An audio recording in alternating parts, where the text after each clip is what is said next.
All right, we're going to call this meeting to order. Let's start with, I'll read this little thing. Bixby Board of Education regular meeting Thursday, September 14th, 2023 at 6 p.m. Located at Bixby Public Schools Administrative Center at 109 North Armstrong Street. All right, we'll call the roll call. Matt? Here.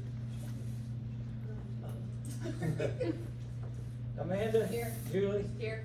And Chair's here. Trustee Fryer is absent. Christy is not with us tonight, and we're gonna jump out of order just because we have some people hung up in a traffic accident. So we're going to go to special recognition. Absolutely, it's my pleasure. Good evening, members of the board. It's good to see everyone. And audience, as we typically do in the start of our board meeting, we like to recognize some of our Spartans who do exceptional things. Sometimes that's students, sometimes it's teachers or administrators, and sometimes it is parents who do a wonderful job for us.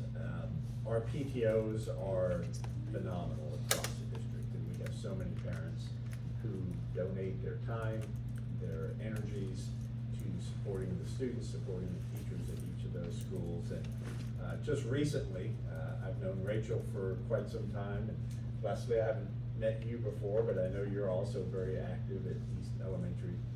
But as the board knows, there was a little flood in the kindergarten section after the third day of school, which caused quite a bit of trauma, so to speak. Because we, and Dinah's still recovering.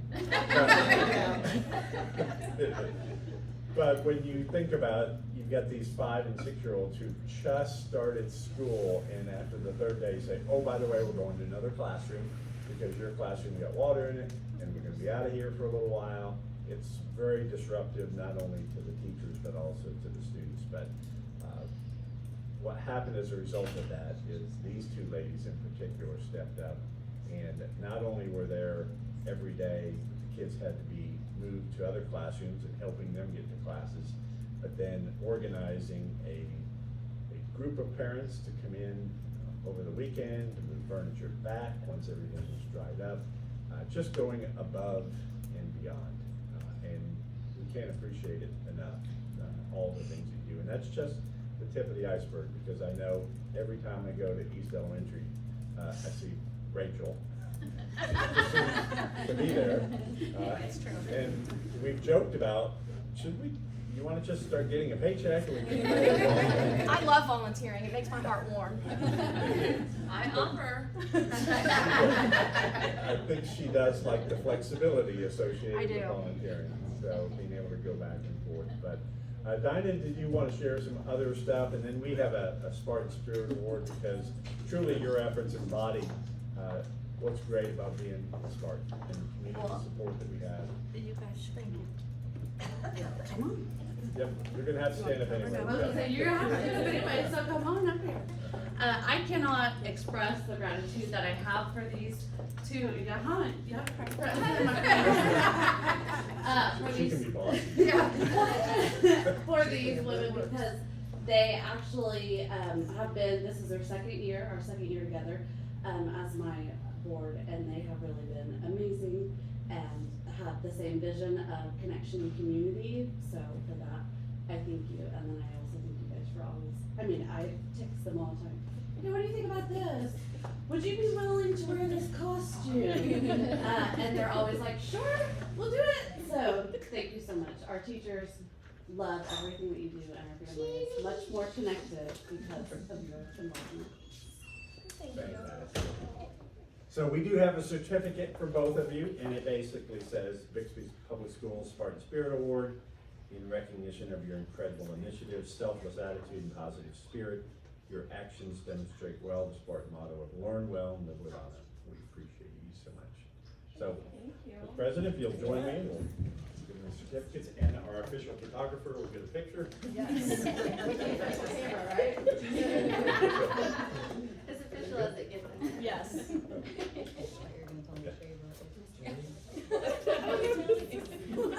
Shake the staff off.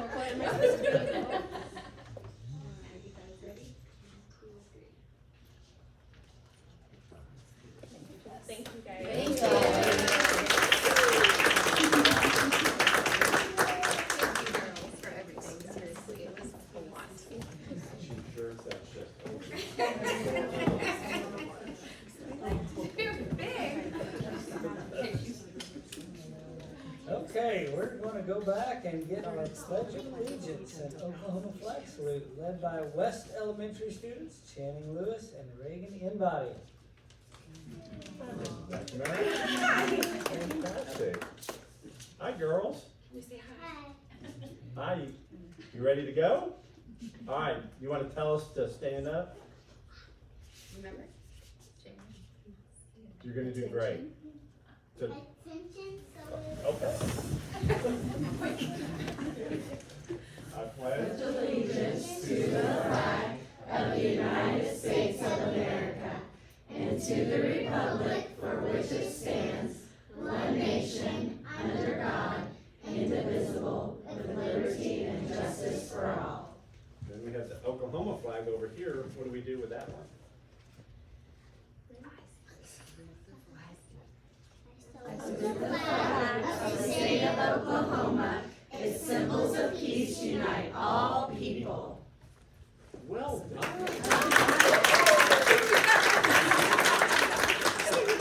That's very cute. They really are. They're adorable. Oh, wait.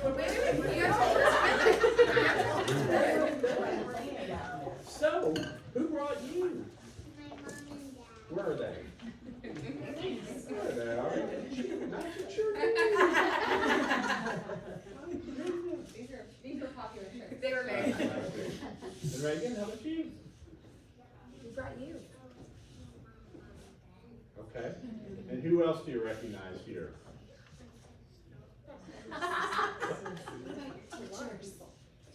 Teacher? Who's your teacher? Who's your teacher?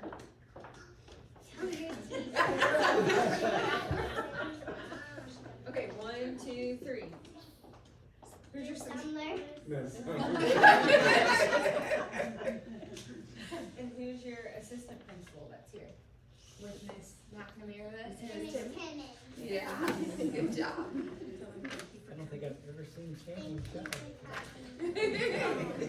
And Miss McNamara, I know it was it dot day? It was dot day today. I changed. Are you ready for tomorrow or tomorrow? Tomorrow's right. New theme every day. All right. Well, ladies, I have a card for each of you. So Reagan, there's one for you. And you can open that and have your mom and dad read that later. And look at this. Each of you get a Chick-fil-A cow and it's got like 5 gift certificates for free food at the Chick-fil-A. All the chocolate milk you want. Can we get a picture over here? Because you guys are really cute. Come on, let's go. Here, I'm gonna do that first, okay? All right, here we go. All right. Here, look at. Here's Jeremy right there. They've been on here. Oh, you girls are awesome. You ready? Big smile. 1, 2, 3. Alright, can I take one too? Okay, ready? I don't think I've ever seen Channing shine. I know, right? Okay, Right. ready? 1, 2, 3. She was asking me on the way here, am I going to get on the stage? It's the person on the deck. Thank you so much. Thank you. Alright, you guys ready? Girls, you did a great job. Thank you. You did a great job.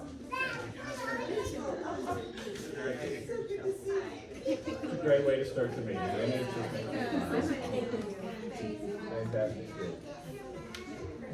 Thank you. Fan club. Can you believe it? Good to see you.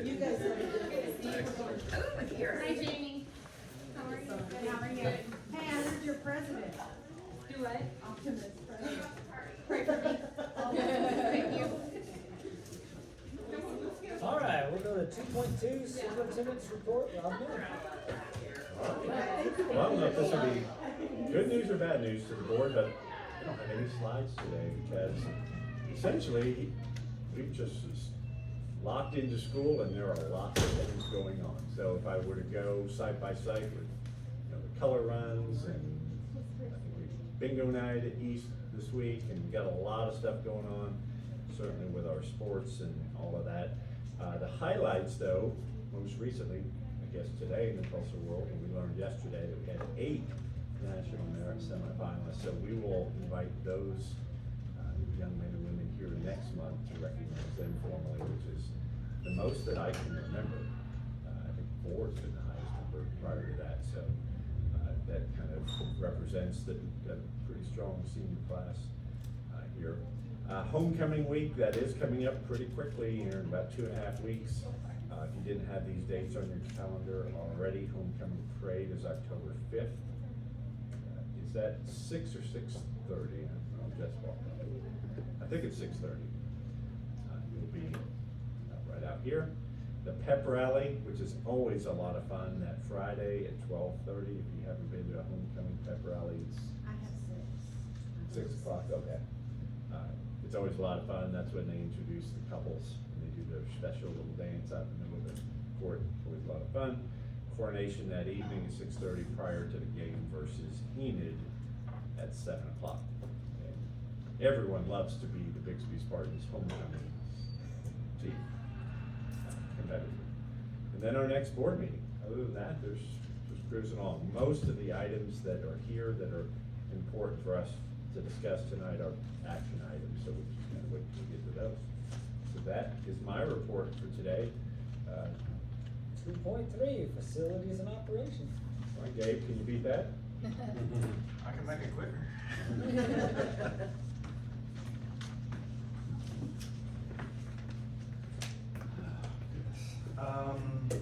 So this is the first board meeting since school started. Yeah, okay, it seems like a year since with the first day of school, Yeah, for us anyway.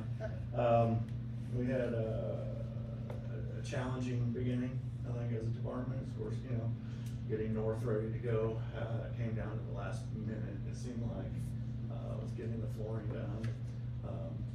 We had geo leaks that popped up at the last second all over the place, North Intermediate, Central Intermediate, and of course the flood they talked about at East. So it's been a challenging beginning for us getting started, but we managed. We got everybody in, got the furniture in, got everybody ready for class for the first day, so that all went well.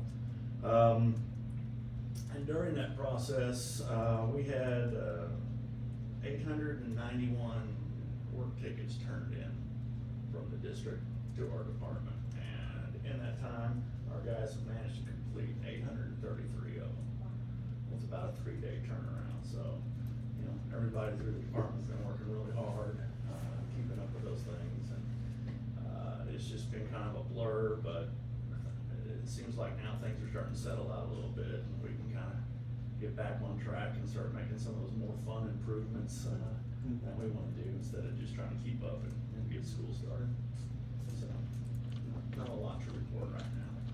Well, there's obviously a lot of construction going on. A lot of We'll construction. kind of touch on some of those items a little bit later, but again, just want to commend you and Adrian and your whole crew, because they were working really hard, long hours, trying to get all the schools ready.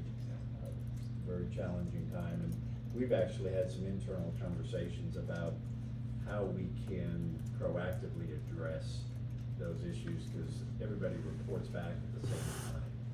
So all those maintenance issues, it might be in a classroom, an HVAC unit that's, we didn't know was out, but now a teacher's back in that room, a piece of technology that maybe is not working, that we need IT to deal with, and when you only have those 3 days between when teachers report and the start of school, it's really crunch time. So we're discussing anyway some ideas of maybe offering a small stipend, like $25 for teachers to come in 2 weeks before the school, turn all your stuff on, see if it works, just so that we can get some of those work orders turned in, or maybe address that before school.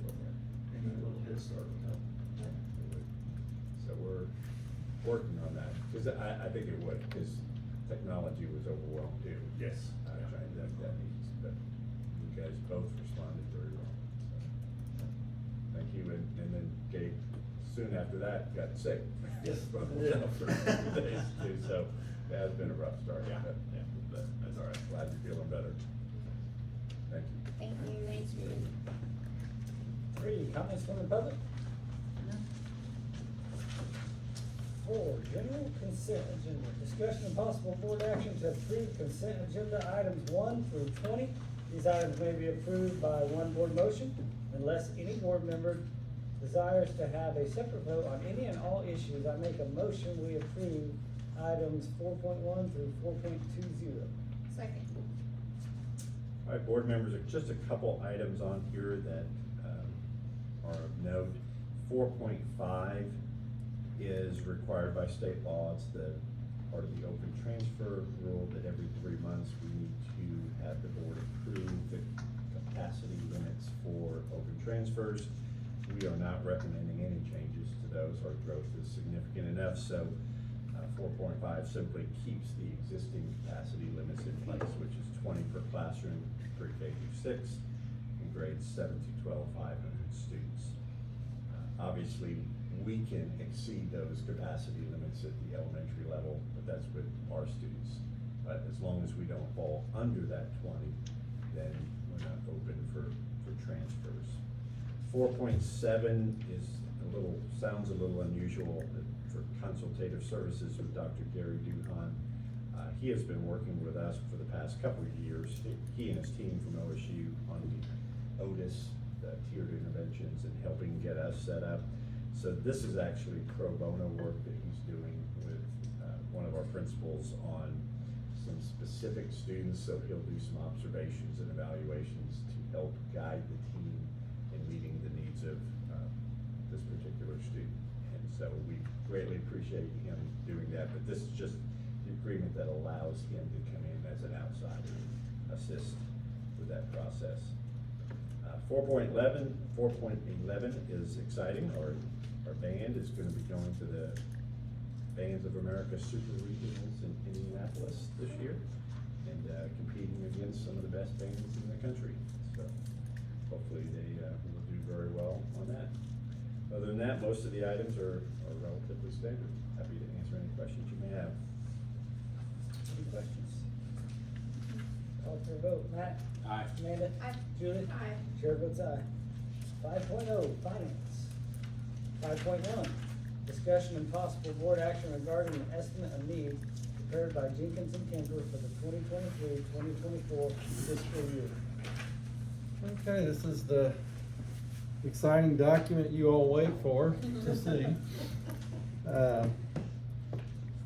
Just got it finalized this afternoon. So we had Jordan Smith, our bond advisor, wanted to make a small correction to it on our millage rate. So, but anyway, just to remind you, I know you all know this and have heard this before. Our estimate of needs is what sets our appropriations with the county. We're required by law to submit it. So for all our funds, and it also sets our millage rate for the year to pay off any bond indebtedness that we have. I took the liberty of highlighting, I hope that's okay with you all. It's too late now, I did it, so, but I highlighted some items that I thought were ones that I wanted to point out, but things that are easy for you to find that are most relevant. A lot of this is just kind of, I mean, I don't even really look at some of the stuff on it because my biggest concern is what we've spent, what our revenue totals are, and what our cash balances are. So, and then what our debt is. So those are the things I highlighted for you. So hopefully as you follow through here, I won't spend a whole lot of time everything. I've got my budget that kind of pretty much approximates the revenue, except I change it a little bit. First, starting on page 1, starts our general fund analysis. The highlighted items that I have on that first page, you just see it's the same thing. It is our cash fund balance at the end of the year in the general fund on June 30th. So we had $7.9 million, which we reported at our fiscal year end report. So the The next page, if you turn that over, this is where you can kind of look on each fund, child nutrition, building, and general. If you look at the left column, I highlighted, that's the estimated, that's last year's estimate of needs that we that we completed, and it's, this is to the right is the numbers that we actually collected. So if you look down at the bottom, we had about 4 million more, a little less than that, of what, or more than what we estimated. Some of that being our ad valorem at the very top. Michael always, and all the auditors do it, they kind of calculate ad valorem a little bit lower. I add 2 R's. I do an additional calculation because they don't account for exempt manufacturing in theirs, and I do. So, and that's that last item you hear me talk about in June. We don't know whether we're gonna get it in June or July. So it just depends on the county. So they don't account for that. State aid was obviously a little bit higher than we put on the estimate. If you recall last year, I did an adjustment. I did a midterm adjustment, but not as high as I thought it was going to be. But I wanted to be conservative again with that number. So, and you'll see at the end of this, we ended up with a 12% fund balance, which you'll see on the budget. Next page starts on page 3 starts the 2023-24 school year and approximations for our estimates this year. At the very bottom, that's a significant jump compared to what we're used to at 74 million. When I was hired on for this role, Dr. Wood at that time, we were about 35 million. And that's kind of the mark he set where he wanted someone. So since I've been here 10 years now, we've gone from 35 million to 74 million this year. So on projected revenues. So changes a lot. Next page, it just continues, or the next 2 pages continue more of the year. So if you look at the bottom of page 5, that is the estimate that we submit to the county for our appropriations for the year of 74.2 million for general fund. Okay, go to page 7, and that starts the building fund. Same process. I've highlighted the same items over again. We ended up in building fund with a 2.1 million fund balance. So one thing that you will note different as you look at the page 9, and I'll point this out in the budget, there's a blue line across, or whatever color I used on yours, on state aid for what's called red bud funding.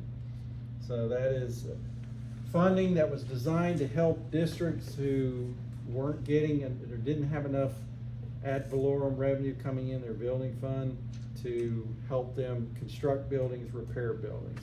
Last year we did not qualify. They changed the qualifications. This year we did, so we're getting $800,000 in the building fund this year for that. So that'll be a big help.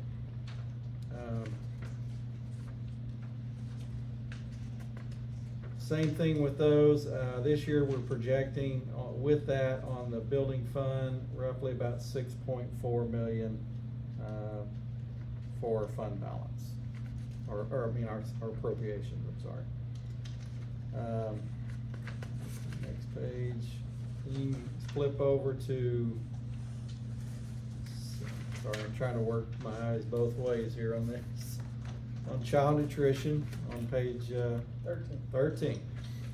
So, and child nutrition is just kind of a basis of how we kind of basically, it's just estimates on our what we did last year and what we think growth is going to be this year. So we, if you look, this year we are projecting on, same thing with that, you got last year's appropriation versus the actual collections.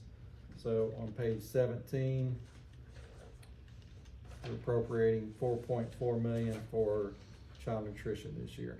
And with that, as we did the loan agreement, you all approved that a couple of I don't know if it was last month or the month before, the loan agreement with Child Nutrition, we raised that amount, maximum amount to 1.7 million. So I'm hoping that with some additions, Ms. Wilson and I talked about adding 2 Child Nutrition staffing issues that we have, that we'll be able to collect about $1.5 million from them this year.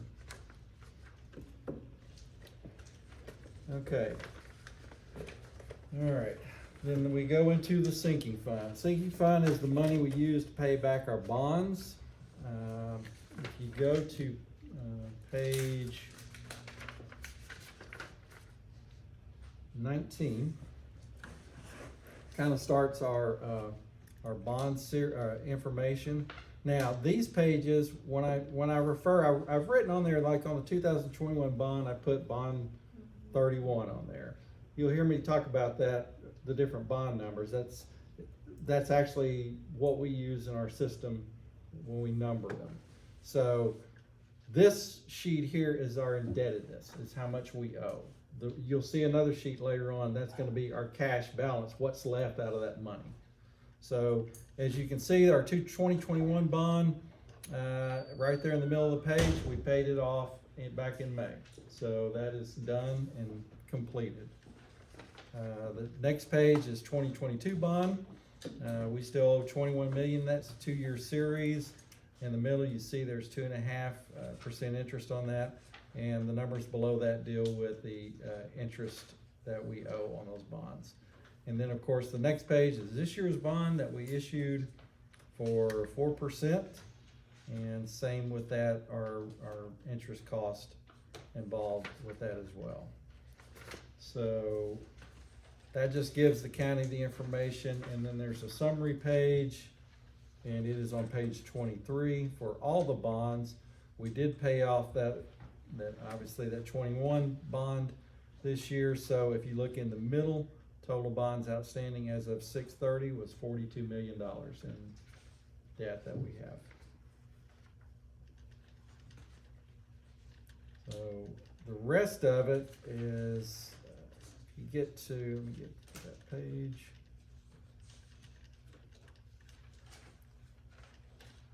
Go to page 31, and then this is where we're talking about what's left of the cash for those bonds. So bond 31, we've got $33,000 left, and I think we've almost spent all that this year, so that'll be gone here shortly. Next page is 32. There's $0 left in that. That was a transportation bond. Same with 33. And 34. 35 is another general obligation bond for use. That was the one from 2 years ago. If you see that cash balance is so high, remember part of that is the money that we have reserved for construction projects that we got for we add to the lease money as far as our construction. Okay, next page is 36. That's a transportation bond. We have about $94,000 left in that. And the next page is 37. That's also the big transportation bond that we had that we were gonna buy activity buses out of, which we couldn't buy. So, but it has $500,000 left in that as well, so. Or was that, no, that was 36, wasn't it? Yeah, cause I thought we reaffirmed. Yeah. Yeah. Yeah, that was 36, I apologize. That's the, 37 is the new bond, and then 38 is the current bond from this year that will we've already made lease payments on with that money. So if you go down to the bottom, or the next page is page 30, or page 40, I'm sorry. This is a summary, and you can see all 4 funds, or 5 funds, or 4 funds there. And the summary of the balances at the top, the approval for appropriations. Below that is the column that is the evaluations for this year for our ad valorem. And then the next page, or you can see, well, you can see it on this one too, that's 33.73 mils is what we're calculating for the sinking fund this year to collect. We're approved up to 35, and we wanna keep it in that ballpark. That's one of the things Jordan was trying to correct today. Next page has that as well. Sinking fund millage of 33.73. And Mike, can I stop you too, just to ask a question, on the valuation there at Tulsa County, 654 million at the top of that page. Can you remind the board where we were last year relative to total valuation? Yeah, Spot. I'll show you. We're right here. Can you see it, or I need to? Yeah, about 592. That was it. So our bonds again are built with a estimated 4.5% annual increase in our F1, and we're quite a bit above that rate of growth. What do we have in Wagner County? Right down here, just below the pond, or Big Soma, Lake Big Soma. There's a little addition down there where we got a few houses that are And that's Wagner County up there. just south, yeah. It's a little, it's a fun, if you look at a map and see it, it's just a little square like this, where it comes straight down, then all of a sudden it does this number. And the funny thing is, there's a street that does a loop, and it comes around and it ends right here. Okay, it doesn't go through. But the people down here are in Haskell. Haskell, yeah, I knew that. The people up here are in Bixby. I just didn't realize it. So for the longest time, we would have people, realtors would tell people, oh, this is Bixby School. I get a call every year.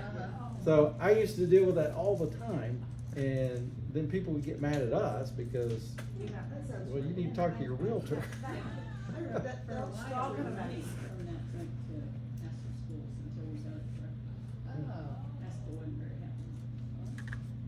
Yeah. So, anyway. All right, page 45 is the page we will publish. It has a summary of all this, and you will be signing that, as well as the estimate of needs, if you approve it. So, that's all I have for that document. Any questions, or if you do, when you want it, I'm sure you'll want to read it tonight when you go home. And you might email me questions if you have them. I'm glad to look it up if I don't know it, get an answer for you. That was helpful, the coloring and all that. Good. Thank you. As we've talked about, Mike and I are actually scheduled to meet with Jordan next week and look at our bonding capacity and determine whether or not we run another bond. So if we decide to do that, we'll make that recommendation to the board. We will bring that back in October with some specific projects. It won't be a huge bond, so it won't be extensive, but we'll get that process going so that we can get that posted for election in February, at the same time the Board of Election, or Board of Education election. February. All right, I make a motion, we approve 5.1. Second. Call for vote, Matt? Aye. Amanda? Aye. Julie? Aye. Chair votes aye. Do we wanna finish 5.2 and 5.3, or wanna skip? Yeah, let's go ahead, if it's okay with the board, to skip down to 7.1, since Mr. Jordan's here with us. All right, we're gonna move to 7.1, operations. 7.1, discussion and possible board action to approve initial GMP for civil bid package for the Home of Spartans Pots renovation. I make a motion, we approve 7.1. Second. Mr. Cheatham, the actual amount that will, when we amend this, will be for the amount that's in bold here on the front page. And like we've done before, we add these GMPs to the existing high school construction, even though they're separate projects within that, like the track buildings and bleachers. But this will be under that same umbrella, just makes it a little easier to track. But with that, Jordan, you do the floor. Yes, so this is similar to what we did on the academic building. Bid out the civil package first to get some of those early items going. So this is only for the earthwork, site utilities, site concrete, and asphalt packages. And the contractor that was low bid on the earthwork and also got the site concrete, that is a contractor called D. Kearns. They're doing a large project for us up in Catoosa, and they're doing a great job, so we feel comfortable there. And then the Ellsworth, for the asphalt paving, is the same contractor who did the asphalt on track building. They do a good job.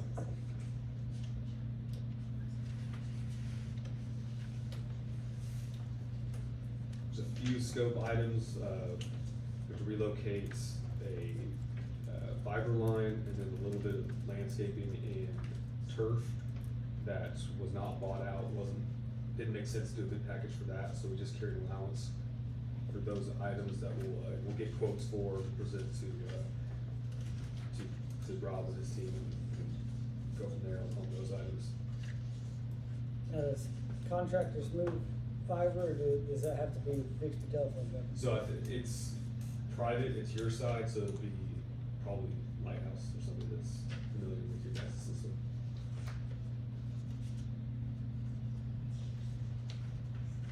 The gas line unfortunately has to be energy. How big a line is it, you know? For the gas line? Not like length, but diameter. I'm not sure. Sorry. We will have a further discussion about that gas line.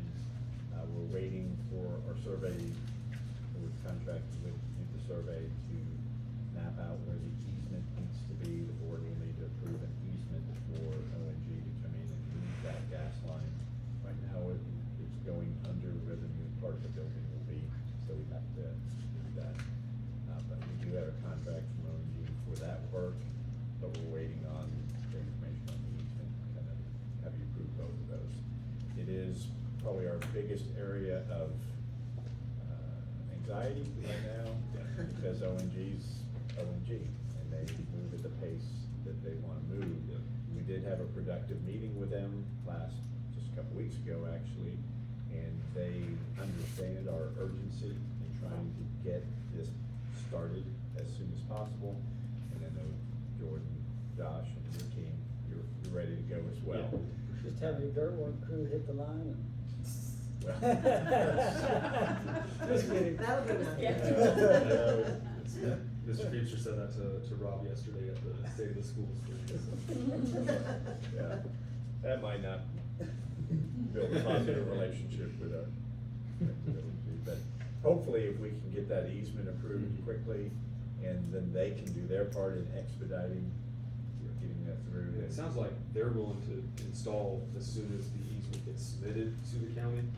They don't necessarily have to be approved, so that should go a whole lot quicker than the timeframe they were saying. They normally throw out, 120-day windows and things like that. We said, no, 20 days, not a good window. How about a 20-day window? So hopefully we can get all that done so we can get started, because again, this is time sensitive, because if we get started as soon as we can in October, then we can hopefully get it finished by next August and have it ready for football season, because any delays pushes us into football season, and if it's not finished, then we don't have it. We're gonna be hosing the boys down with a hose outside or something. So there is a sense of urgency, but I know ONG is aware of that. Yeah. Hopefully working with us to get that done. Any questions on this proposal? We hope to have the rest of the building at the October board meeting, so have this completely wrapped up. All right, I need to make an amendment to 7.1. It's gonna be, GMP for civil bid package for the Home of Spartans Hawks renovation for the amount of $944,507. I make a motion to approve 7.1. Second. Call for a vote, Matt? Aye. Amanda? Aye. Julie? Aye. Chair votes aye. George, Thank you. check that, make sure I signed it. Okay, and we apologize for jumping around here, but we're going to go back to 5.2 under finance. Okay. 5.2, discussion and possible board action regarding the appropriated funds budget for the 2023-2024 fiscal year. I make a motion to approve 5.2. Second. All right. Basically, you're seeing the same information in a different format. A little more line item here, easier to follow. Wanted you to point out a couple of things. There's my difference between his appropriation and what we budget. It just kind of gives me a little bit of leeway on what I know what our true fund balance would be close to at the end of the year. So one of the interesting columns here is when you look at the interest earnings, what we earned last year. I'm just kind of holding that where it is right now. It could rise or a little more than that. But you know, think about that years ago. If we got 25,000, that was a good year. So I guess the flip side of high interest rates for us is we're getting some extra money here. So look at if you look down at the state aid, look at the prior year and look at what our estimated number will be. It'll be 23.8. I did an adjustment, midterm adjustment. Roughly, it's going to adding 900,000 to it. I think it could probably be more than that, but I did not want to go higher than that. I thought that was kind of a good conservative number to work with. So, but 23 million from 18 million. So that's a good jump. It's good to see us get some more money in from the state on that. And then all our federal programs down here. I'll go over some of the expenses in a minute. You'll see a big jump in it. Obviously, salaries being one of that, with all the raises that were brought forward through the additional funding.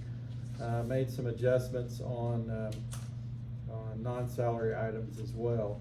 But right now, based on our kind of conservative revenue numbers, we're projecting 10.6. We ended at 12.18. I'll backtrack and make adjustments later, but I like to kind of give myself some flexibility. One of the things, if you look in here, is you go to the next page for the line items. A couple of big things hit you. One is right here, this 320 professional services, that is substitutes.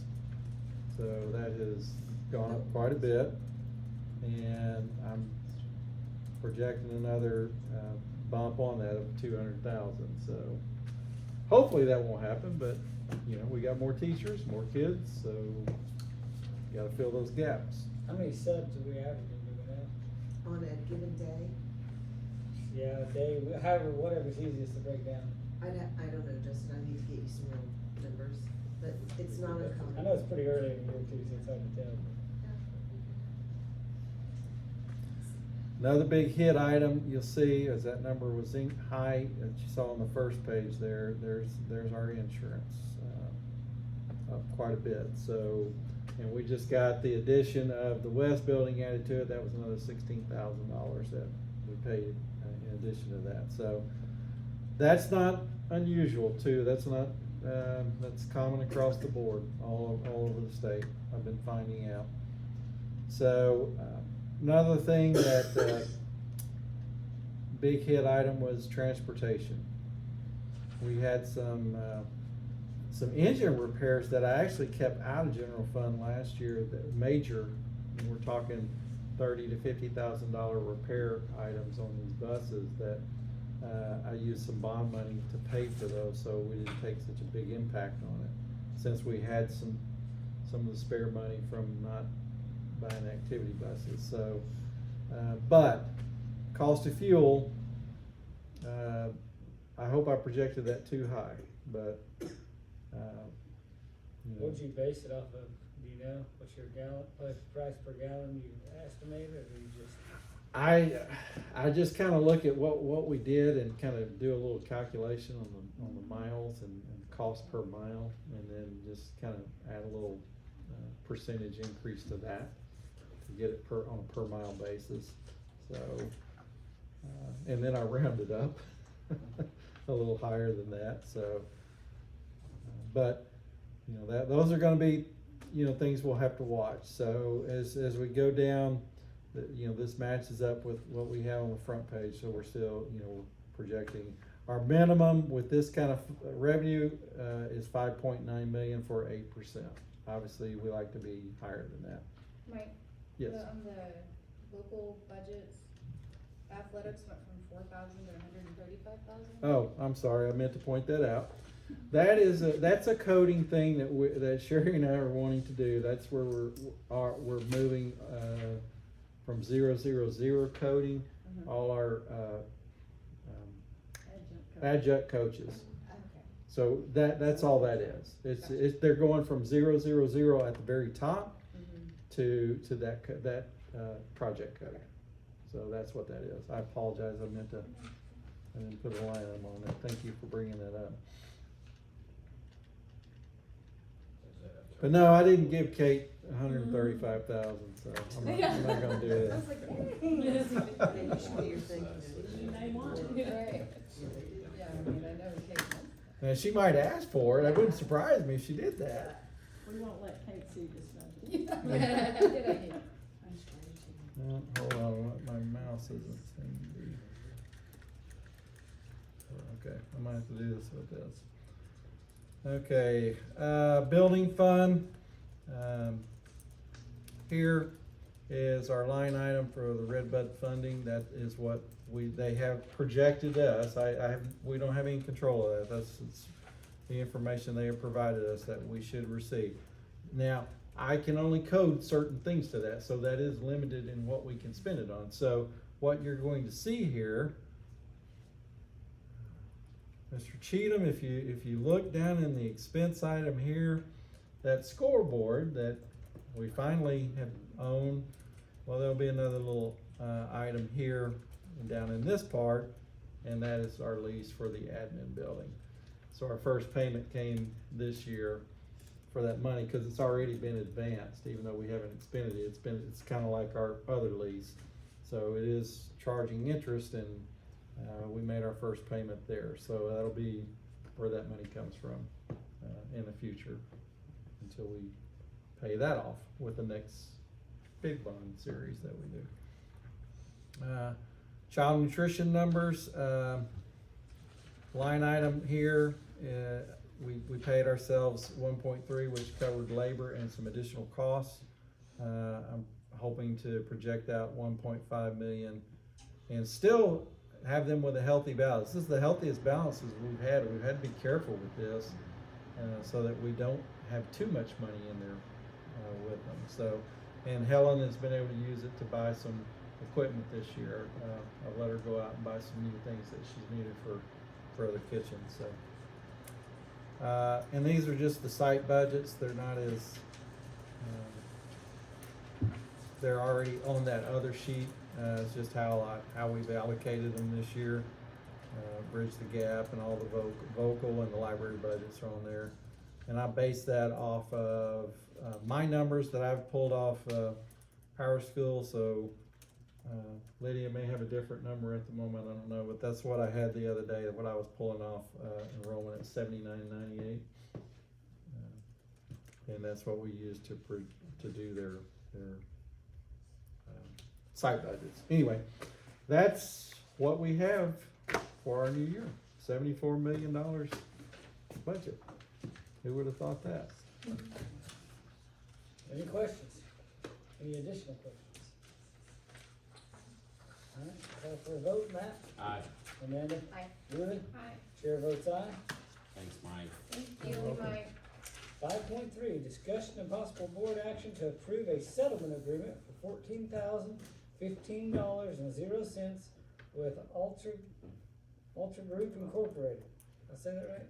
Altria, I think. Altria Group Incorporated, in connection with the company's manufacture and marketing of jewelry production.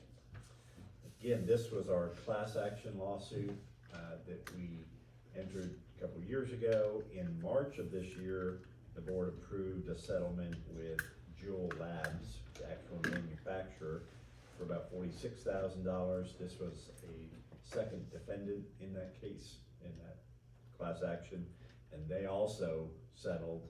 And so this is basically the board approving a settlement with the district they received $14,015 from Altrita Group as their portion of that lawsuit. So, you're good. All right. Any questions? Did I make a motion? I make a motion we approve 5.3. Second. Call for a vote. Matt? Aye. Amanda? Aye. Julie? Aye. Chair votes aye. It's amazing how they can make a 150-page document to say that. Yeah. It's almost like. Teaching and learning. Item 6.1, discussion and possible board action regarding the adoption of the 1080-hour calendars for 2023-2024 fiscal year. I make a motion we approve 6.1. Second. Ms. Wilson? Yes, so you're familiar with the process. We have every year for years now, taken our day's calendar and instruction and turned it over to the 1080 calendar so that we have extra time built into our school day. Should nothing ever go wrong, never a flu, never a transportation issue, never a snow day, then we will use all of those hours for the planned instruction and PD. Should something go wrong that cancels school, say a flood or in Bixby, who knows what, maybe an avalanche this year, but whatever happens, we have some extra room in here. This year, our calendars come out between 5 and 6 extra days. And the 1080, just for anybody watching us at home, we've had an email asking about school days and PD days and what's the minimum hours? The 1080, That's the 1080 minimum. is the minimum requirement by the state, and it does include some PD hours as well as parent-teacher conferences. Okay. So the state allows up to 30 hours, I believe, for PD, and then 2 parent-teacher conference days, and then the rest instructional. Very good. So it averages out, if you look at a 180-day school year, 6 hours a day of instruction. That would get you to 1080.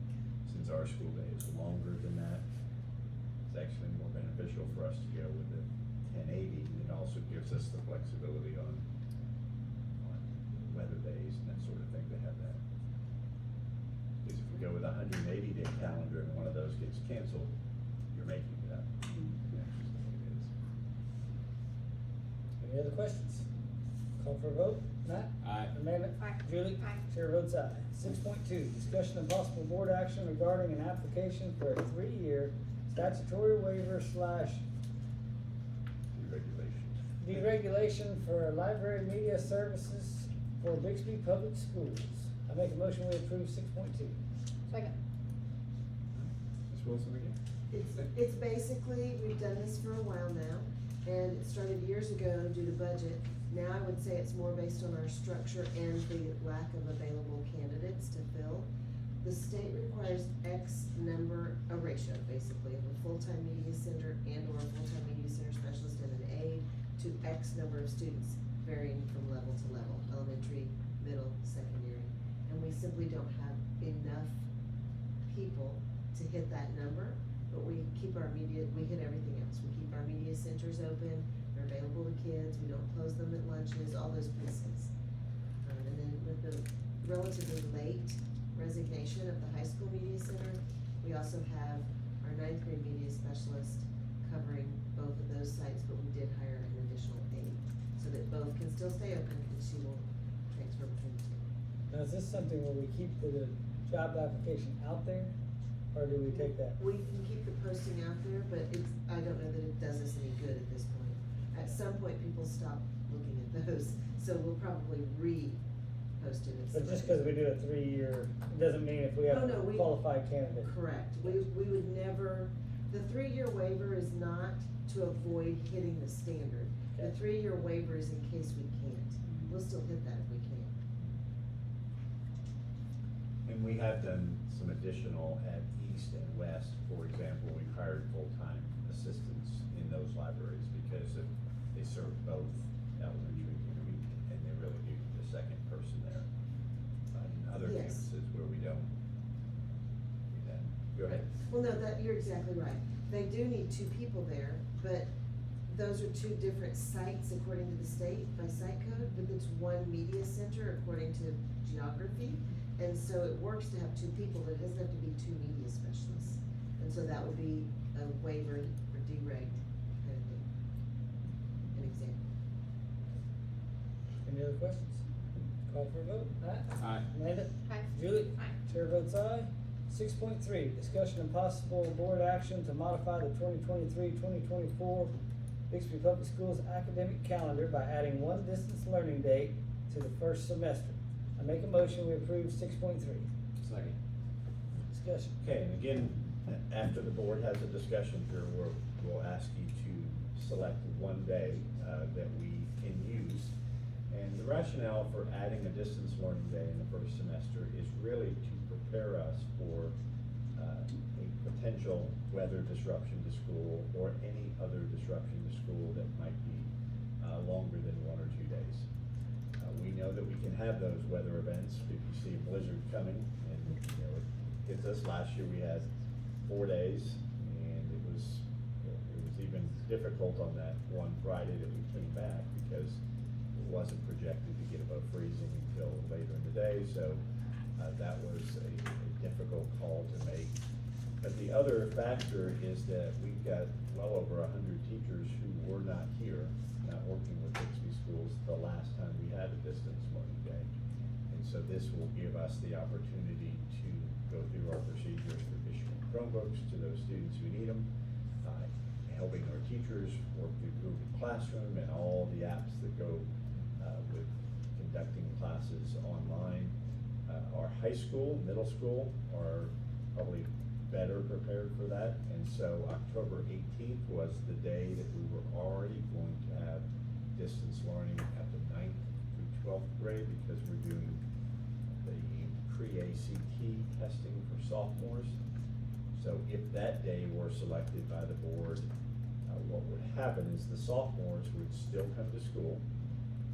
They would stay there the day to do the pre-ACT. We would use the teachers that were freed up to both administer and proctor the test. A distance learning day would not be a day where teachers stayed home. Teachers would report to their classrooms. They would conduct classes just like we would do in a regular situation, knowing that if we had a weather day where we didn't have employees, that they could have their Chromebooks or their computers at home and use that. But it gives us the opportunity to at least have that as an option if we're looking at an extended break from school, because right now we would not be able to make that. We couldn't simply say after the third weather day, let's move to distance learning, because kids wouldn't have technology, the teachers wouldn't have the practice of being able to carry that out. So the October 18th is the one day. The one concern obviously is that's already fall break. We have the Thursday and Friday off. The Monday, 23rd, I believe it is a scheduled professional development day, so that is a extended break for other students, which some will view favorably and some may not view as favorably. Other dates that would work prior to projected weather days would be in November. November 10th is not a good day just because of all the scheduled Veterans Day activities. So then we have the 3rd and 17th. The 17th has the same problems as October 18th in that it's the Friday before the already scheduled week-long Thanksgiving break. So really the 3rd would be the second choice. We did speak with our principals at admin meeting this week. They were pretty universal in recommending the 18th. Obviously, that's up to the board, with November 3rd being the second option. So, Just have a few things. Yeah. So, is this something that we need to, well, first of all, October 18th for the high school being out or whatever, I mean, I don't know, no one knows that. At least I have a sophomore, no one knows that, I don't know that, until you told me. So I think we need to get that information out as soon as that's decided. Agreed. Okay, Yeah. and then, if we're gonna, are we gonna do this every year or need to do this every year? And if so, then we need to put this on the calendar every year and make a plan. Cause there's, you know, I think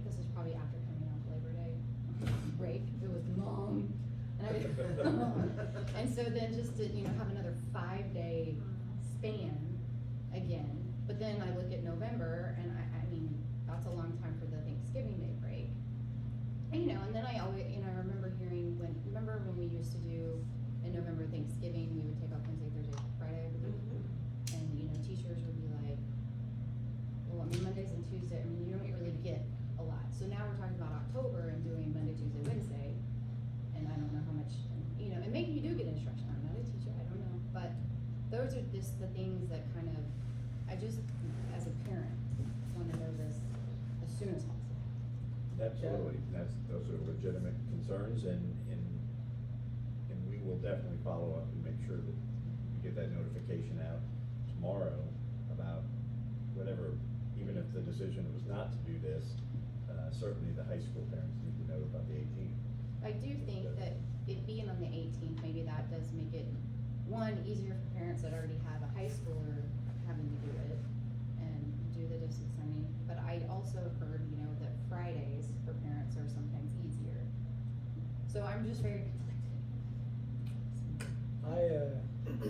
I think I've already gotten some texts from some teachers and stuff saying that this needed to be done for it wasn't so chaotic, but they kinda have a plan if we go distance, so it's a good thing.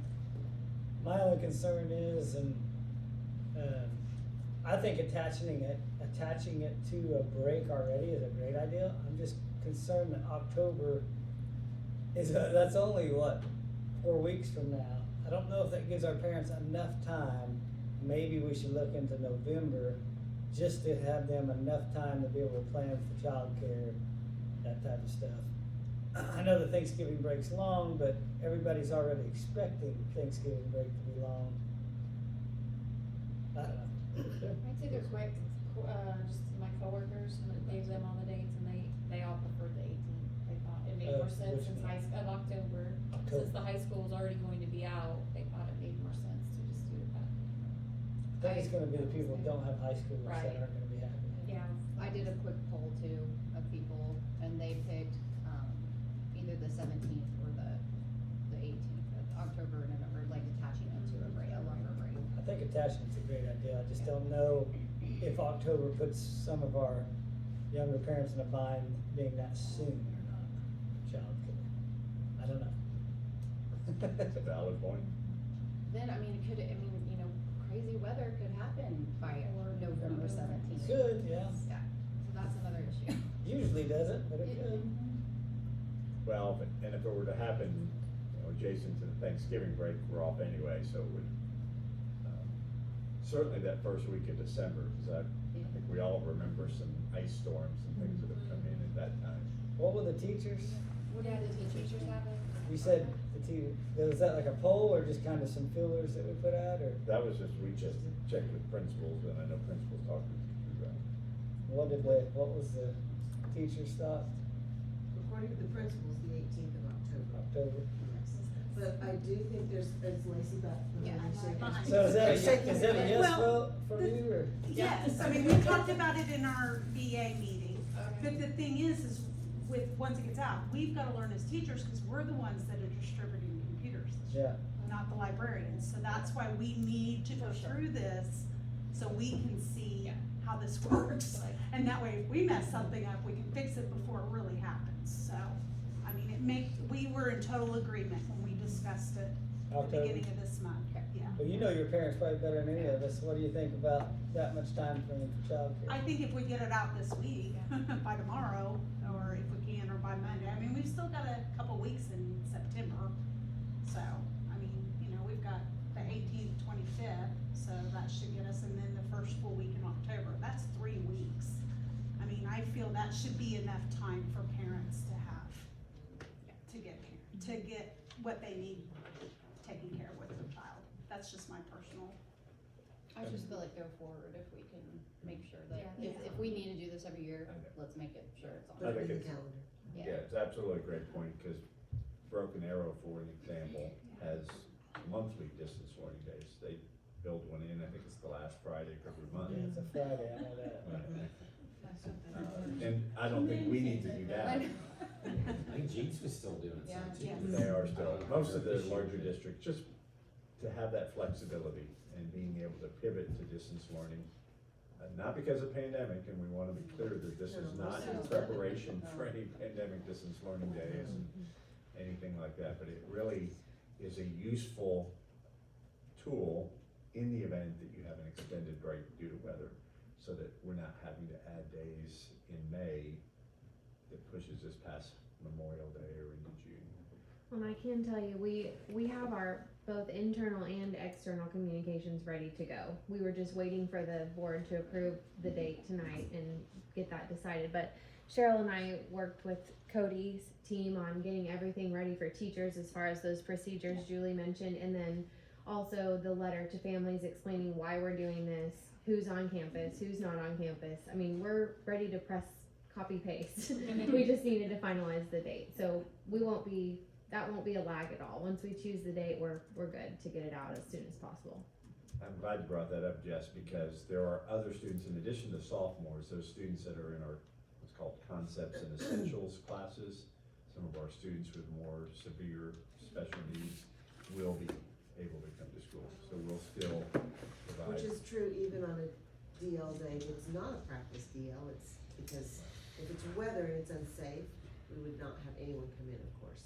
But we have in the past had a track of kids that come in when teachers are in, working distance here.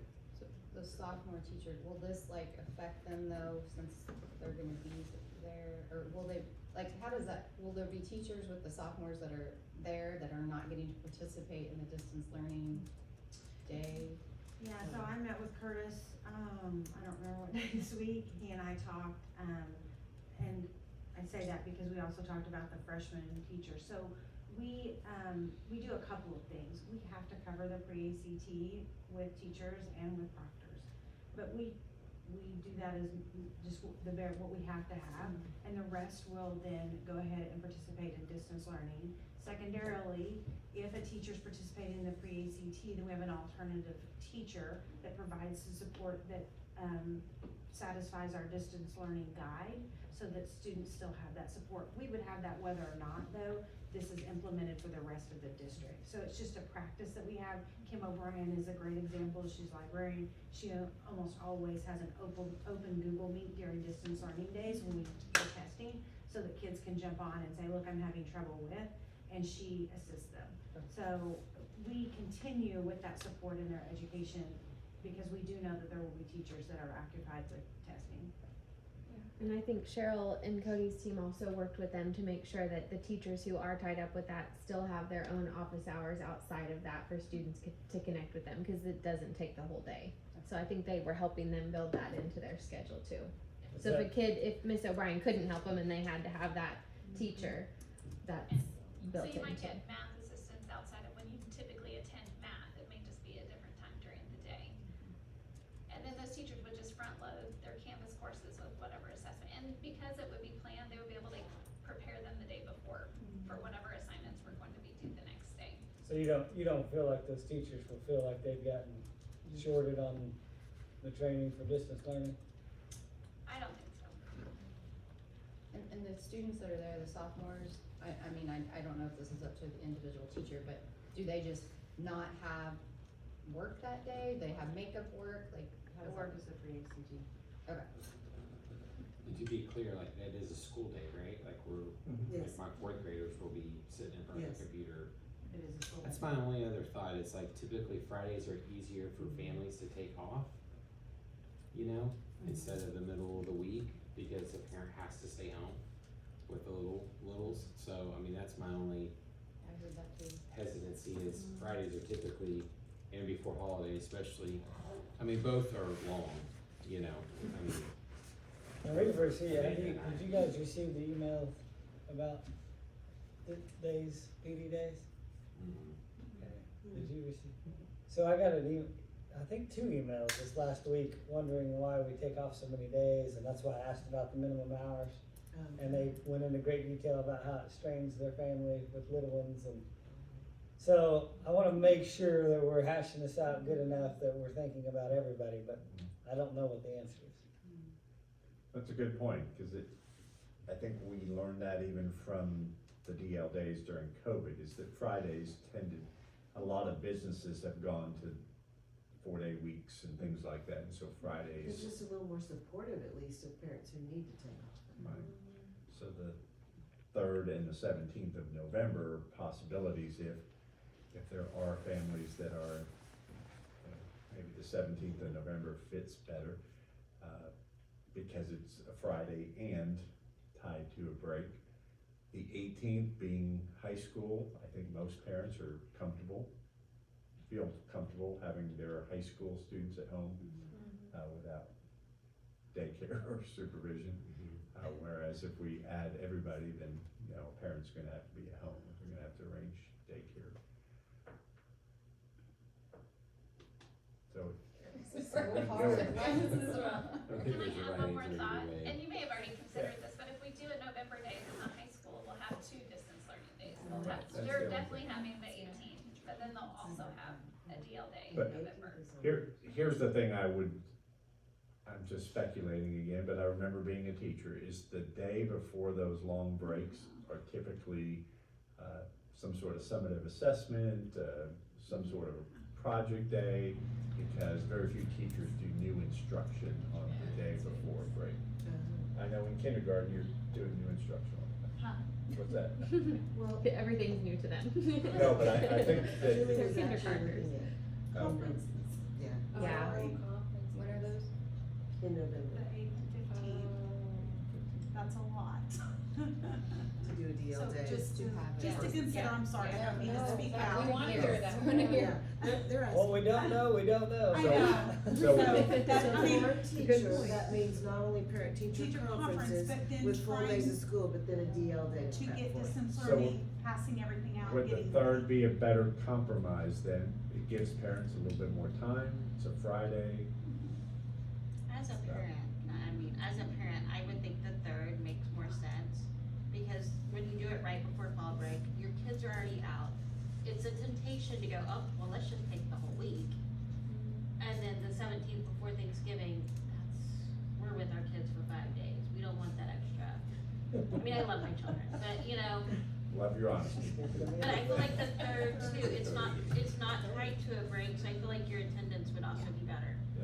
All of our board members have children. Because when it's tied to a break, I think it would be more tempting for parents to not do the distance I learning. agree. I had a few parents say, well, we'll just skip town early. Right, so you'll just take your vacation early, Yeah. so if it's on its own little island, your attendance may be better, and I know that, So, to summarize that, and I don't disagree with you, and the Friday advantage, and if we plan on the next calendar to do this differently, we can consider all of that. But one of the things that happens is now we are going to short another week, but it might be because they stay engaged that day on distance learning, but in-person will be shorter. And the other piece is the high school's gonna have the 18th and they're gonna have the 3rd, which, again, they're high schoolers. What was the October date again? 18. That's a long. And I also think November 3rd had some conflicts with sites. Not that we couldn't overcome, but things they already had on their calendars. I remember them. Yeah, Joan attended, Principals. veterans, but there Well, was we're gonna have something to else. hand it off, pick day. Libby's color one. Yeah, I was gonna say, some kind of event or run or a PTO-based activity. that would follow. We could overcome that, but I just remember that being another factor. Yeah, It wasn't their first one. And something else. They said they. Let's see, I don't know, I mean, not to sound bad, but, Well, so we need to speak. yeah, I guess. Speak out. We're at this Not point. this, I don't want this to sound wrong, but if we do a distance learning day attached to a break, and parents choose to go on vacation, then that's their choice. I'm not stressed about that. Yeah, no, I mean, they will, but. Says it's really for the teachers. It's really more How for do the they- teachers than it yeah, is the what they kid, need I to would do. say, It but, might prevent some of them from taking that longer break and planning something for fall break because the kid has to be there for DL, but again, it's, I think it's not ideal. It's too soon in October, but the teachers feel like they want October. I think we vote on whether we want to do October or not. I been floated a little bit, and I think that this time, I think it should be okay. We've tried not to float it, but what if we were waiting for the board to make a decision? We have materials ready to go out, but we haven't. So let's just see, if you guys, don't be afraid to vote no, and we can pick another date. So I'm just gonna make a motion that we approve October 18th for distance learning training day. What was the exact language on that? Which one was it? Just to redesignate it as a distance learning day. Redesignate October 18th as a distance learning day. Second. Call for a vote. Matt? Aye. Amanda? Aye. Julie? Chair votes aye. So let it be written. Makes our comms easy, it's the date that's already in there. Okay, well, I forgot where we are. 6.4, discussion and possible board action regarding the gifted and talented advisory committee for the 2023-2024 fiscal year. I make a motion, we approve 6.4. Second. Very easy action item. This is the members of our Gifted and Talented Advisory Committee. This is required by state that we have disapproved by the Board of Education. So there's the names. Any questions? Call for a vote. Matt? Aye. Amanda? Aye. Julie? Aye. Chair votes aye. 6.5, discussion and possible board action regarding an agreement with Learning Without Tears for professional services on September 1, 2023. Services will be paid for using federal ARP Project 795 funds. I make a motion to approve 6.5. Second. That is the correct date. We have actually had this training. It is gonna be out of ARP, which is the ESSER funds. So what this is, it's a handwriting curriculum readiness for pre-K and kindergarten. I'm not sure why they call it Learning Without Tears, but. But Miss Lacy, do you know why? You know why. Okay, all right. So there are a lot of tears that they do it? Yes. Teacher or children? Oh, depends on the year. Okay. All right, any questions? Call for a vote. Matt? Aye. Amanda? Aye. Julie? Aye. Chair votes aye. 6.6, discussion and possible board action to approve an agreement with Oklahoma State University for professional development training for functional behavior assessments to be paid for from the federal funds, Project 615, not to exceed $5,000. I make a motion, we approve 6.6. Second. There's training for special ed. You know, functional behavior assessments, FBAs is what they're called. That's important. Any questions? Call for a vote. Matt? Aye. Amanda? Aye. Julie? Aye. Chair votes aye. 6.7, discussion and possible board action regarding a contract with Mara Alley Mitchell for, is that Michael or? Michael. For physical therapy It's services? supposed to be It Mitchell. should be Mitchell. Should be Mitchell? Should be Mitchell. It's, All right. it's Mitchell's. Ally Mitchell for physical therapy services paid from federal funds for the 2023-2024 fiscal year. I make a motion to approve 6.7. Second. Well, now we missed that. We had it. Yes, so this again is paid out of, special ed funds for additional physical therapy services, working at more. Doing that. She works elsewhere too. Oh, she does, okay. She's housed it. Any questions? Call for a vote. Matt? Second. Aye. Aye. That was an aye, not a second. Feels like a long night, doesn't it? All right, Matt? Aye. Amanda? Aye. Julie? Aye. Chair votes aye. 6.8, discussion and possible board action regarding an agreement with Joseph M.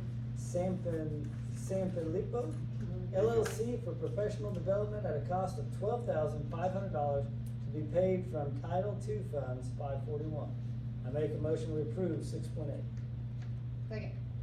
Don't feel bad about butchering his name, I think we all have. Yeah. We don't have. Still not sure. It's a couple of our team have actually seen Mr. Sanfilippo present. You wanna give a quick synopsis as to what his overall theme is? He really talks about, community engagement and culture building and the things that we can do as individuals to promote our school, our district, and what that looks like among each other and then among a community. And we saw him at a Renaissance in Dallas this summer. He is phenomenal. He is going to do a professional development with our entire district, and then particularly come back and promote these ideas with our administrators. So he'll do a smaller professional development with us so that we can continue that. We also purchased his book, so we'll do a book study with our administrators so we can continue the message throughout the year. He is a fairly well-known educational leadership expert and works with school districts across the country. He's a phenomenal speaker if you're not busy that leadership. What day is it? Do you know? The 23rd of October. What was his specialty? Like, what is his kind of?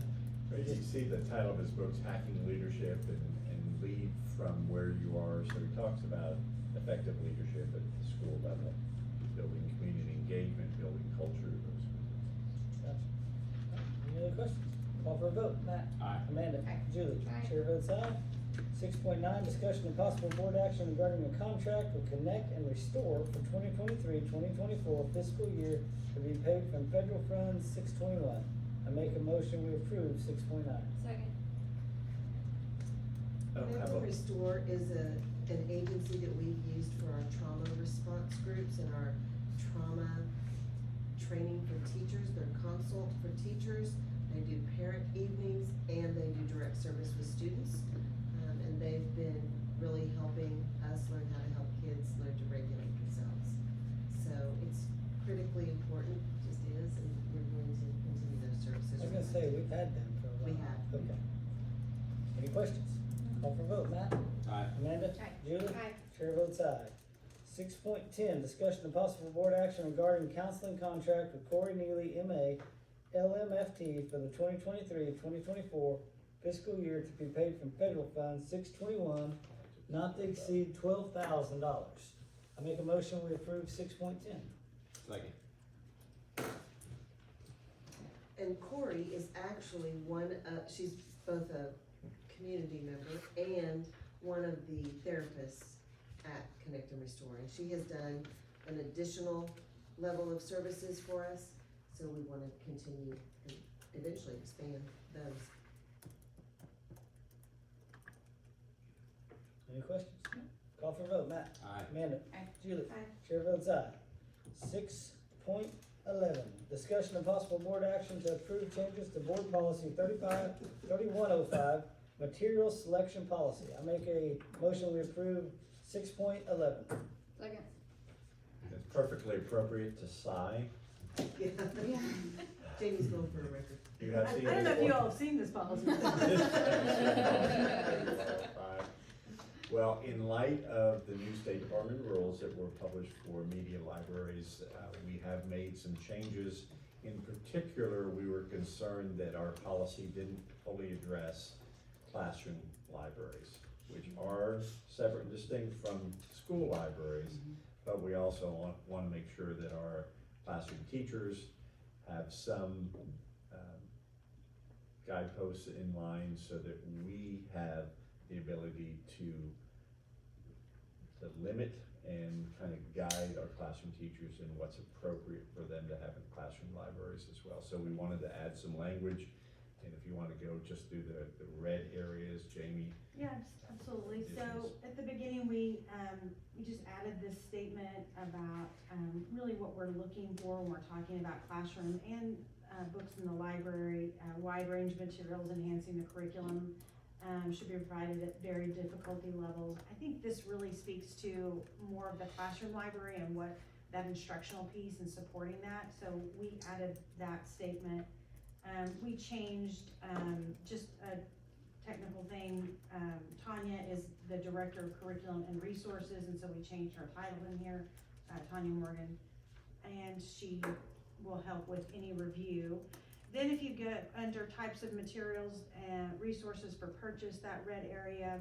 So if a reasonable question from a parent exists concerning a classroom library book's suitability for the classroom's population, the selected material will undergo an internal review by that district library review committee But the site building principal can remove any classroom library book at his or her discretion based on the suitability and community standards. So it just gives us,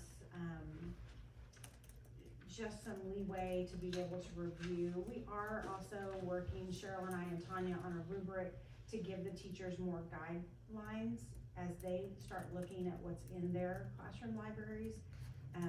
And so we're working on that. We're pretty close, I think, to that. And we're also looking at a platform so that we can have an account of what's across the district in classroom libraries, so we can easily search, see where it's located, look at reviews associated with those books to determine whether or not it's a good idea for them to stay. It will help us also support our administrators as they have a daunting task ahead of them to stay on top of this. And I wanna be careful too, when we say provide guideposts or guidance, we also wanna protect our teachers from these rules that we haven't seen enforced yet. And we don't know how those will be enforced because the mechanism by which parents can enter or file a protest against a book seems to be that they can go directly to the State Department. So if there were a book in a classroom library that a parent disagreed with, they could go straight to the State Department and file that complaint. So we're trying to encourage our teachers to really limit the books that they have in their classrooms to those that are tied to their curriculum, that are really not controversial, not provocative. It is different. Classroom libraries are supposed to be tied to that curriculum. And if they're not tied to the curriculum, the site principals do have the ability to say that book needs to be removed.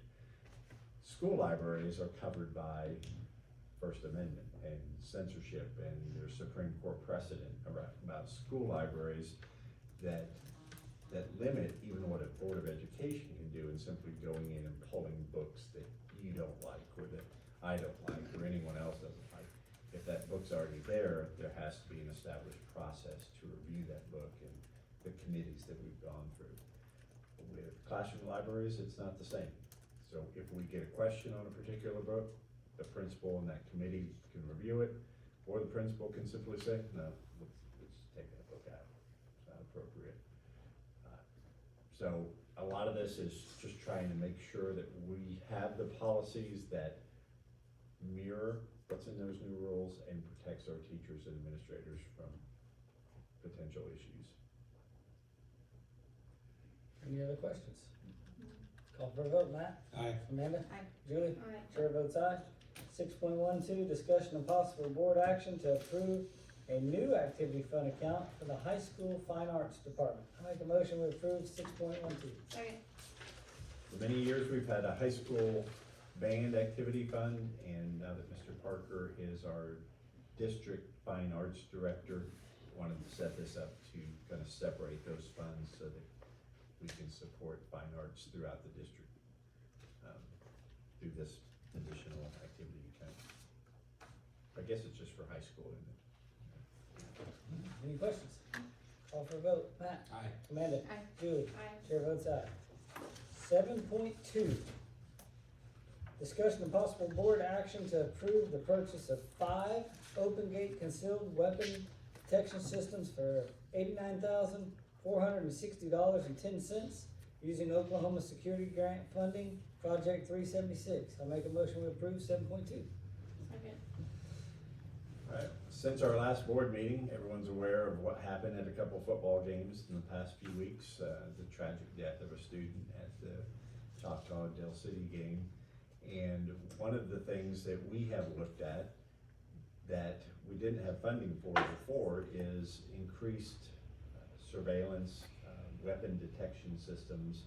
We don't want to get to a point where we've got metal detectors at all of our entrances. We think that detracts away from what we want to be a safe and welcoming school, but certainly at our athletic events, having some sort of device that we can scan other than just doing the wands of every person coming in.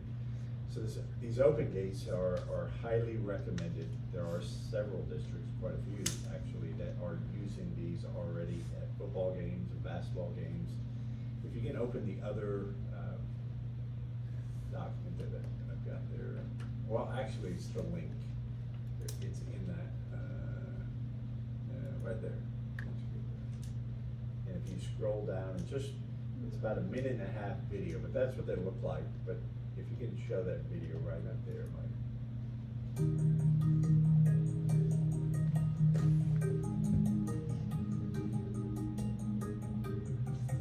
See how quickly people are walking through. They have backpacks on, they're not emptying their purses.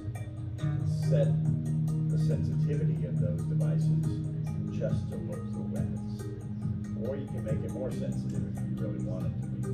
But this would be a quick way for us to be able to monitor our football games, basketball games. You see they weigh about 26 pounds apiece. Not like a regular metal detector. It doesn't have a top on it. So the other piece of this is you can buy sleeves that you can personalize with the Bixby Spartans. Welcome. You can personalize them so they don't look like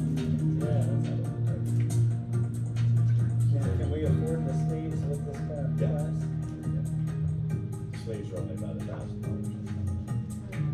And you control them through your mobile app on your phone. Change the sensitivities.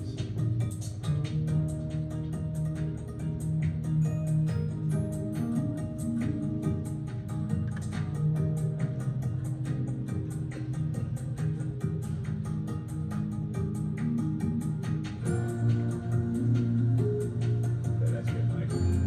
So It goes off.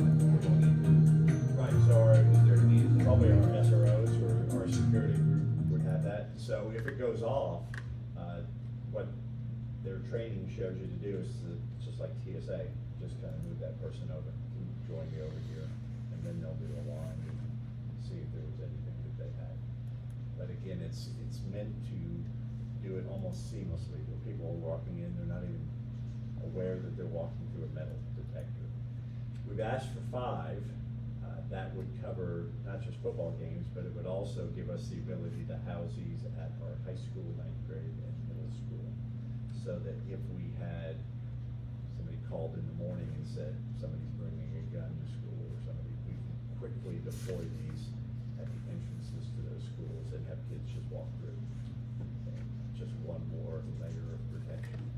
The good news is, one of the things our legislature did last spring was they appropriated $92,000 a year for 3 years as part of the school security grant that you can use for SROs. But we've already got SROs, so we can't necessarily use it to pay those salaries because it would be supplanting something we're already doing. So we looked at a couple different options and we felt like this was a good option to have these. It's a great resource to have, and I think it would enhance the security of our athletic events. We probably won't have them. I think the delay is about 8 weeks, so we'll get maybe by early November, but certainly using for basketball and other sports. So with 5, they do work individually, I guess, because that would be, is that It's 5 sets. one on each set? Oh, 5 sets. 5 sets. So we Okay. probably said 2, for football games, we probably said 2 sets of each entrance. We're gonna have people watching these suckers so that they don't just get picked up on weekend, right? Yeah. I mean, they're only Well, 26 they're pounds. portable, so, yeah. I mean, yeah. Yeah. They just walk away. They are.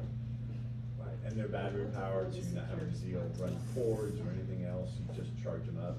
Batteries run for about 8 hours, so they're really high tech, and a lot of institutes and government agencies are going with these now because they are less intrusive looking. Any other questions? Call for vote, Matt? Aye. Amanda? Aye. Julie? Aye. Chair votes aye. 7.3, discussion of possible board action to approve a contract with Business Information Systems to conduct a demographic study and enrollment projection of the Bixby School District. The study costs $29,000 and will be funded with general funds. I make a motion to approve 7.3. Second. The Business Information Services, Preston Smith in particular, has the one who's done the last 3. So we really didn't go out for bids just because we've got a track record with them. They know our district well, and they've been pretty accurate, and I've shared that with the board before. So I have, the last one we did was actually in the fall of 2018, published in February of 2019, and we had one in December of 2011, and then March of 2006. It's interesting, I was going through the March 2006. They don't get everything right because they go based on the information they're given, but here's a map of the new bridge that's going in. This shows, figure 33 shows the location of the proposed bridge across the Arkansas River. According to area city planners, the bridge will likely be constructed within the next 2 years. Oh my God. Where was it? On 2006. But where- Yeah, the same place, Yale? yeah, on Yale Place, we're going across, almost exactly where it is now. So, but, it's also interesting, our enrollment back when this one was published in 2006 was 4,100 students. So we're almost double that since 2006. But they've been very accurate. Right now, we're right at just above the medium growth line that they projected back in 2018. The one area that they were off a little bit is the growth to the south and west has been higher than the height growth rate that they anticipated. North has been a little less than. We told them. We didn't tell them. But, the reason this is time sensitive now is, I anticipate, certainly moving into next year, that we're gonna need to start planning for a new elementary campus south of the river. And this demographic study will help us identify areas where that might be a good spot to build a new school based on the projected growth, where those new neighborhoods are coming, that sort of thing. So it's a good time to get it done. It will also help us on the north side if we're looking at a potential redistricting. I'm not saying we are, but to be able to look at those growth trends to see if we need to move that boundary between north and east to adjust those populations too. Any other questions? Call for the vote, Matt. Amanda. Aye. Julie. Aye. Chair votes aye. 7.4, discussion and possible board action regarding declaring items of surplus to be disposed of in accordance with state law of Oklahoma. I make a motion, we approve 7.4. Second. Those National Geographics. Different nations. I used to love those.